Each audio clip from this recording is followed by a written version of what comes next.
ഹജ്ജ് തീർത്ഥാടകർക്ക് പ്രതിദിനം 4 കോടിയിലധികം ബോട്ടിലുകളിലായി സംസം വെള്ളം വിതരണം ചെയ്തതായി ഹജ്ജ് മന്ത്രാലയം.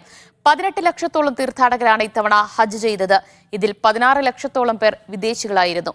നാട്ടിലേക്ക് മടങ്ങുന്നവർക്കുള്ള സംസം നാട്ടിലെ വിമാനത്താവളങ്ങളിൽ എത്തിക്കും.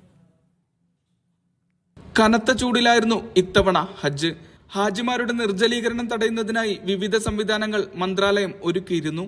വിശ്വാസികൾ പുണ്യജലമായി കാണുന്ന സംസം വെള്ളം വിതരണം ചെയ്യുന്ന കാര്യത്തിലും മെച്ചപ്പെട്ട സൗകര്യങ്ങൾ ഏർപ്പെടുത്തി. സംസം കുപ്പികൾ വിതരണം ചെയ്യുന്ന റോബോട്ടുകളടക്കം നിരവധി സാങ്കേതിക വിദ്യകളും ഇതിനായി ഉപയോഗിച്ചു.